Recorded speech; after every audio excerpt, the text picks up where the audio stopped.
So we left the national park we were staying at today. Too many people. Yeah. And we just decided to head towards Beaconsfield, and we kind of picked out a route, and It looked pretty fun. It said it would take like 2.5 hours. yeah, only 2.5 hours. And anyway, so the first thing is we get taken off this little track, and it's okay to start with, and then it gets worse and worse and worse. And before we know it, it's like a 45-degree incline, and there's massive washouts, and it just keeps going on and on. And there was a snake warning us not to keep going. And I had to make myself turn around. I'm not very good at that. And then we got back on the track, and we decided to take the slight detour along the sort of proper road.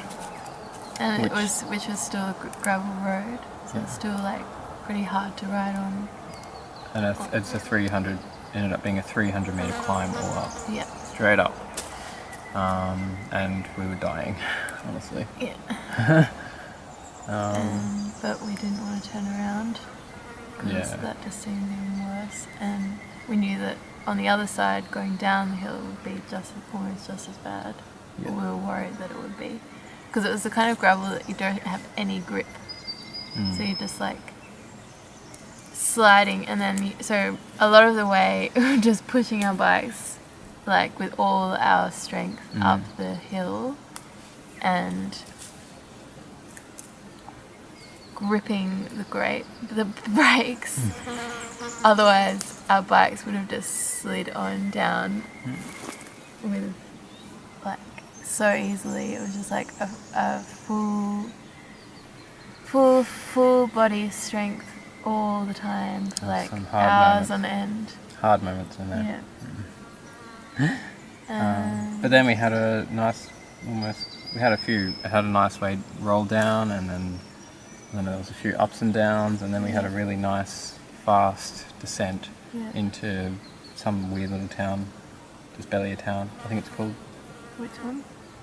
The little town? Point? No, the one before that. Oh, that was nice. Like it had an organic place. There was this town called Yorktown, but there wasn't much of a town. There wasn't any shops, and we kept on riding. We thought, we'll just head to the inlet because it'll be really nice there. That was the goal.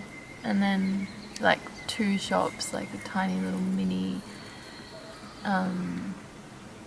petrol station, and like a few things. And the inlet is like, I don't know, it looks like it's man-made, and there's like weird big fishing boats, and like on the other side of it you can see this like massive mining like operation going on. It's so not Beauty Point. No, it's like the opposite of Beauty Point, and that's why they're trying to call it Beauty Point. Yeah.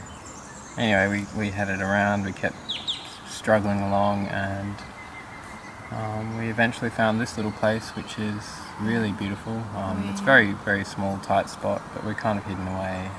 It's on the edge of the road where we were just riding, and we were like, okay, we can't go much further. We have to just find a spot. And we looked and found some bush and went off a road called Possum Road. Yeah, Possum Road. And found this little beautiful patch of bush, which we're so thankful for.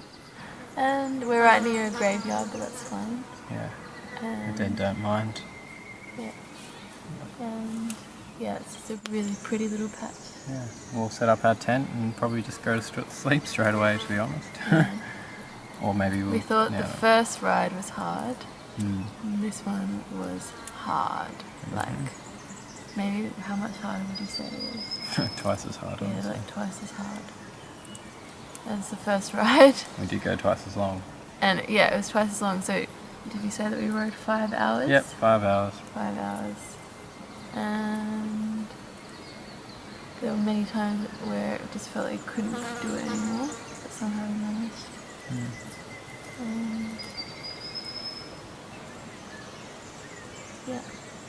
That's all we have to say. Yeah. Didn't expect it to be that hard at all. Yeah, we nearly bought a car, so. When? In the middle of it? Yeah. We were talking about that. just going to the next town and selling your bags. Yeah. All right. Right.